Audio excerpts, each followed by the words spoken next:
So hello everyone, আমি Arpita and welcome back to our new video. তো বন্ধুরা, আজকে তোমাদের সাথে যে ভিডিওটা আমি শেয়ার করছি সেটা হচ্ছে সন্ধ্যার নাস্তা ভিডিও বলতে পারো। নাস্তা বলতে আর কি, সন্ধ্যার টিফিনের কথা আমি বলছি। তাহলে চলো প্রথম থেকে ভিডিওটা শুরু করা যাক।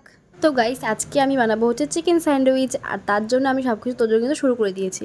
আর জানো তো, এখন তো প্রত্যেকদিন সন্ধ্যা হলেই আমার কিছু না কিছু বানাতেই হয়, আর না বানালে নিজেরও কেউ ভালো লাগে না। আর এই সমস্ত কিছু আমার একজনের জন্যই বানানো হয়, তাকে খুশি করানোর জন্যই আমার এত খাটনি করতে হয়। খাওয়া দাওয়ার খাটনি ঠিক বলবো না, কারণ আমার নিজেরও এসব করতে ভালো লাগে, নিজেরও খেতে ভালো লাগে, আর তার তো ভালো লাগেই। তাই হোক, তাকে হ্যাপি করার জন্য তো একটুখানি করাই যায়, তাই না বলো? আর এইদিকে কিন্তু আমি ফার্স্টে মেয়োনিজটা ঘরেই বানিয়ে নিয়েছি, ঘরোয়া হবে। আর আগের ক্লিপে তো তোমরা দেখলেই যে আমি আগেই সমস্ত সবজি কেটে রেখেছিলাম, আর সেই সবজিগুলোর মধ্যে মেয়োনিজটা দিয়ে কিন্তু আমি মিক্স আপ করে নিয়েছি। আর সেই সমস্ত কিছু মিক্স আপ হয়ে যাওয়ার পরে, আর যে চিকেনটা ছিল সেই চিকেনটা একসাথে মিক্স আপ করে নিয়েছি। তার মধ্যে বন্ধুরা এত গরম পড়েছে যে কি বলবো, রান্না করতে করতে তো পুরো আমি ঘেমে চেমে একসাথ হয়ে গেছি।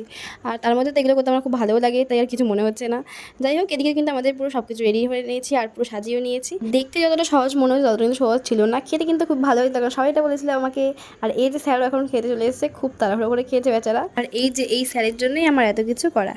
যাই হোক বন্ধুরা, এই যে কোয়েল হচ্ছে আজকে আমাকে অনেক হেল্প করেছে, কারণ কোয়েল যদি আজকে আমাকে হেল্প না করতো তাহলে আমি এত তাড়াতাড়ি কিন্তু করতে পারতাম না। যাই হোক, থ্যাংক ইউ কোয়েল, তুমি আমাকে এতটা হেল্প করেছো তার জন্য। আর ওকে আমি জিজ্ঞাসা করছিলাম ওদেরকে যে কেমন হয়েছে বল, তোরা বলছে খুব ভালো হয়েছে। এরপরে কিন্তু গাইস, কোয়েলের একটা ফেভারিট কাজ আছে লাস্টে, সেটা কিন্তু তোমরা দেখতে একদম ভুলো না। যাই হোক বন্ধুরা, এখন আর তোমাদের সাথে বক করবো না, কারণ এখন আমরা খাওয়াটাকে এনজয় করবো। তো বন্ধুরা, আজকে মতো ভিডিওটা এতটুকুই। ভালো লাগলে অবশ্যই লাইক কমেন্ট অ্যান্ড শেয়ার করে দিও। দেখা হচ্ছে নেক্সট কোনো ভিডিওতে, কারণ এখন আমাকে রাত্রিবেলা আবার ডিমের কারি রান্না করতে হবে আমাদের খাওয়ার জন্য। আর এই যে বন্ধুরা, এটা হচ্ছে কোয়েলের ফেভারিট কাজ। বাই।